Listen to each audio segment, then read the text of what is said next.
Une hausse de 7% des activités juridictionnelles de la Cour d'appel d'Abidjan est enregistrée au cours de l'année judiciaire précédente.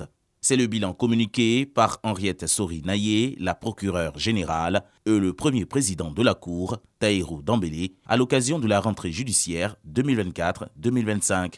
Le temps de traitement des dossiers, l'amélioration des rapports entre les justiciables et la justice, par la mise en place d'un service public accessible et la déontologie sont les prochains défis. S'il est vrai que le respect de la déontologie a toujours servi la conscience du magistrat dans sa fonction de juger, il n'est pas superflu, dans le contexte d'une actualité sociopolitique sensible de notre pays, d'interpeller celui-ci avec force sur sa responsabilité en tant que garant ultime des valeurs déontologiques et du respect des droits de l'homme. Cette rentrée judiciaire a été marquée par l'installation de 5 magistrats. 10 nouveaux magistrats issus de l'Institut national de la formation judiciaire ont prêté serment et se sont engagés à remplir leur mission.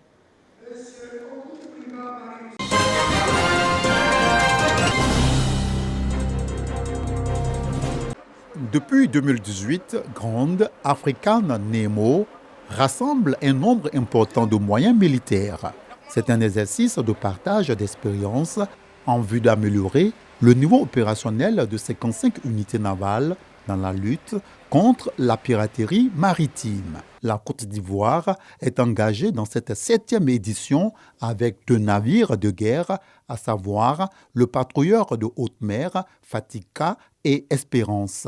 En plus des exercices nationaux, il y aura des exercices zonaux et le patrouilleur de haute mer contre l'amiral Fadiga ira dans les eaux de la Guinée, de la Sierra Leone, du Libéria, pour pouvoir, avec les marines partenaires, faire des exercices sur la pêche INN, la piraterie, le narcotrafic.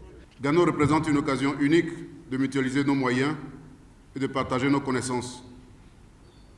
En mobilisant les capacités navales et aériennes de nos nations, ainsi que celles de nos administrations de l'action de l'État en mer, nous sommes en mesure de renforcer nos compétences et d'améliorer notre coordination face aux défis maritimes qui nous concernent tous.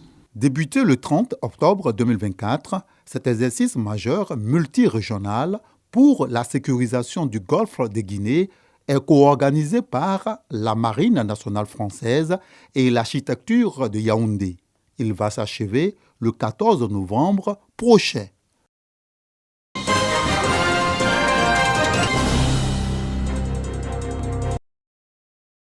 Voici ce qui reste du quartier Fanti après le passage des bulldozers.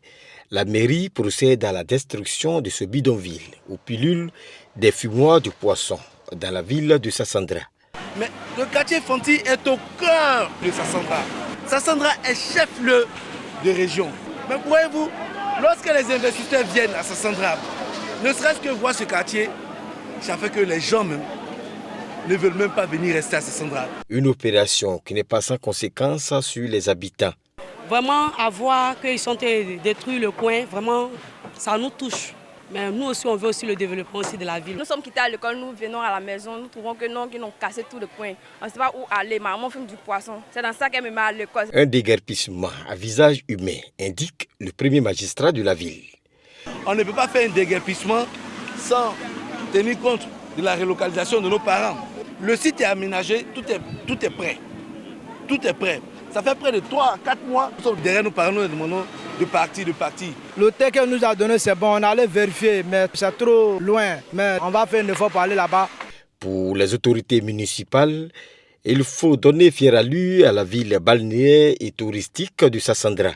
Sassandra doit être à l'image de la Côte d'Ivoire, de l'émergence, du développement. C'est difficile, ça fait mal, mais il est important de faire ce déguerpissement. Nous allons vraiment donner un nouveau visage à Sassandra. Des opérations immobilières sont prévues sur ce site de 11 hectares. Quant aux déguerpis issus de 800 familles, ils sont invités à occuper le nouveau site de 20 hectares situé à l'entrée de la ville, après le corridor.